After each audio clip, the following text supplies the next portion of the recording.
क्या एआई इंसानी वजूद को ख़त्म कर देंगे? क्या होगा जब रोबोट्स इतने उन्नत हो जाएंगे कि वो इंसान से भी ज़्यादा बुद्धिमान हो जाएंगे और हर तरफ उन्हीं का राज होगा? क्या वे हमारे मित्र होंगे या शत्रु?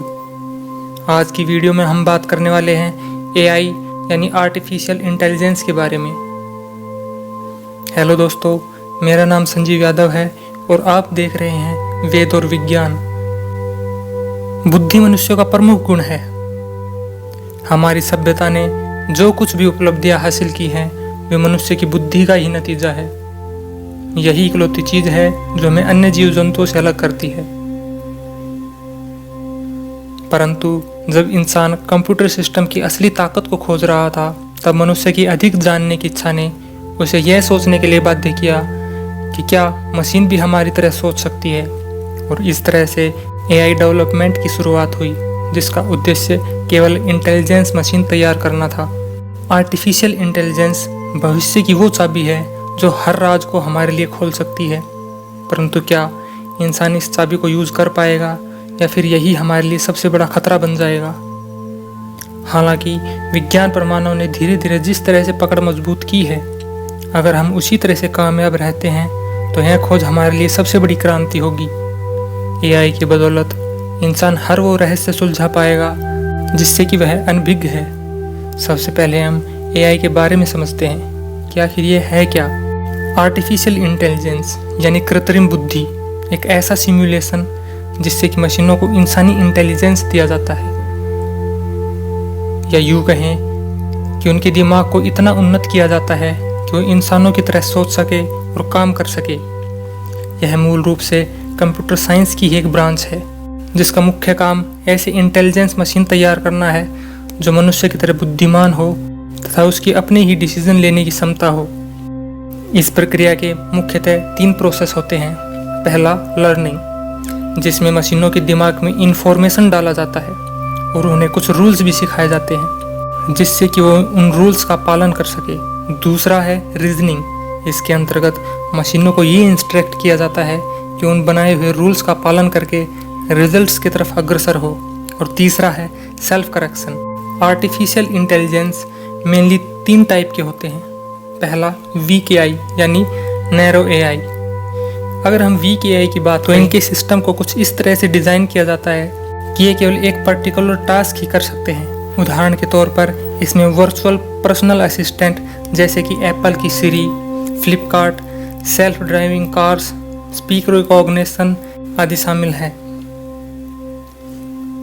अब हम बात करते हैं स्ट्रॉन्ग एआई, जिसे जनरल आर्टिफिशियल इंटेलिजेंस भी कहा जाता है। इस प्रकार के एआई में जनरलाइज मनुष्य की बुद्धिमत्ता होती है, जिससे कि ये समय आने पर अगर इन्हें कोई डिफिकल्ट सा टास्क दिया जाता है तो ये आसानी से उसका सॉल्यूशन निकाल सकते हैं। फिलहाल अभी तक कोई ऐसी इंटेलिजेंस पावर एग्जिस्ट नहीं करती जो इंसानों की तरह सोच सके। बहुत जल्द ऐसी मशीनें आने वाली हैं। और तीसरा है सुपर एआई। यह एक प्रकार का इंटेलिजेंस है जो इंसानों की इंटेलिजेंस पावर को पार करता है। इसे आर्टिफिशियल सुपर इंटेलिजेंस कहते हैं। अगर हम फायदों की बात करें तो इससे सबसे बड़ा फायदा हमें मेडिकल सेक्टर में होगा। इसकी मदद से हम गंभीर से गंभीर बीमारी का इलाज भी कर पाएंगे। इसके साथ साथ बैंकिंग सेक्टर, वित्तीय संस्थाओं और कृषि के क्षेत्र में भी क्रांति का कदम होगा। हाल ही में चीन की सिन्हुआ समाचार एजेंसी पूरी दुनिया के लिए तब समाचार बन गई जब उसने अपने यहाँ पर समाचार पढ़ने के लिए एआई न्यूज़ एंकर का उपयोग किया। यह वाचक इंग्लिश में खबर पढ़ता है। इसका सबसे बड़ा फायदा यह है कि ऐसे एंकर 24/7 बिना थके या छुट्टी के अपना काम कर सकते हैं। इसमें वॉइस रिकॉग्निशन और खबरों के अनुरूप चेहरे के हाव भाव बदलने के लिए मशीन लर्निंग का उपयोग किया गया है। आपने सूफिया का नाम तो सुना ही होगा। वह रोबोट जो हूबहू इंसानों की तरह दिखता है और जिसे सऊदी अरब का सिटीजनशिप दिया गया है, वह भी एक प्रकार का वीक एआई है। लेकिन स्ट्रॉन्ग एआई में अपने खुद से सीखने की कला विकसित होती है और उसकी काबिलियत बढ़ती ही जाती है। और जब वह इंसानों जितना बुद्धिमान हो जाता है तो उसे कहा जाता है एआई जनरल इंटेलिजेंस। जब डीप माइंड कंपनी द्वारा बनाया गया अल्फा जीरो जिसे स्पेशली गेम्स खेलने के लिए बनाया गया था, जिसने इस दुनिया के सबसे बड़े चेस चैंपियन को उसी के खेल में ही मात दे दी। और मज़ेदार बात यह है कि इस एआई में गेम्स के बेसिक रूल्स ही इनपुट किए गए थे।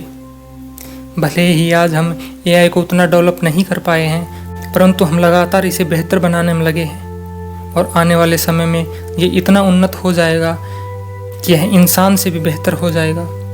लेकिन क्या आपने कभी सोचा है कि उसके बाद क्या होगा?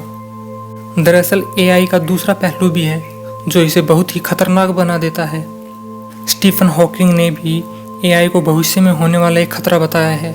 यहाँ तक कि एलन मस्क ने एआई को एक बड़ा खतरा मानते हुए यहाँ तक कह दिया कि एआई को डेवलप करके हम अपने लिए शैतानों को बुलावा दे रहे हैं। कई वैज्ञानिक तो इसे मानव जाति के लिए अंतिम खोज बता रहे हैं, क्योंकि इसके बाद मनुष्य का वजूद ही खत्म हो जाएगा। दरअसल मनुष्य और जीव जंतुओं में बस इतना सा फर्क है कि मनुष्य के पास एक कॉम्प्लेक्स दिमाग है, वो उनसे ज़्यादा बहुत कुछ सोच सकता है। परंतु जब मशीनों में भी समझने की काबिलियत आ जाएगी और वो मनुष्य से भी कई गुना ज़्यादा काबिलियत हो जाएंगे, तब उन्हें वो काम करने में केवल कुछ मिनट ही लगेंगे जो मनुष्य को करने में कई साल लग जाते हैं। इन एआईज़ को हम सुपर इंटेलिजेंस एआई कहेंगे।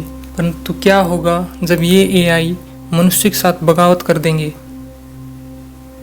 आपने साइंस फिक्शन मूवीज़ जैसे मैट्रिक्स, टर्मिनेटर आदि मूवीज़ में देखा होगा कि इंसान और मशीनों के बीच जंग होती है, परंतु यह कोई परिकल्पना नहीं है। विश्व के जाने माने वैज्ञानिक इसे बहुत बड़ा खतरा मानते हैं।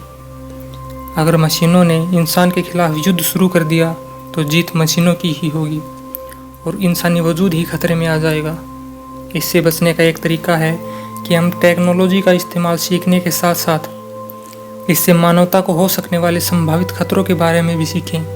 कृत्रिम बुद्धि पर काम करने वाले कई वैज्ञानिक मानते हैं कि मानव मस्तिष्क एक अति विकसित कंप्यूटर जैसा है और एक दिन इतना ही विकसित कंप्यूटर बना लेगा। दूसरी तरफ अनेक वैज्ञानिकों का मानना है कि कृत्रिम बुद्धि के सभी पहलू मिलकर भी मनुष्य के कॉमन सेंस का मुकाबला नहीं कर सकते, क्योंकि मशीनों की क्षमता उनकी प्रोग्रामिंग पर निर्भर है, जबकि मानव मस्तिष्क की कोई सीमा नहीं है। कृत्रिम बुद्धि इंसानी इमेजिनेशन को भी टक्कर नहीं दे सकती। दोस्तों, आप लोग इस बारे में क्या सोचते हैं? क्या एआई हमारे लिए खतरा होंगे या फिर हमारे भविष्य की चाबी? कमेंट में ज़रूर बताइएगा। आज की वीडियो में बस इतना ही। Thank you.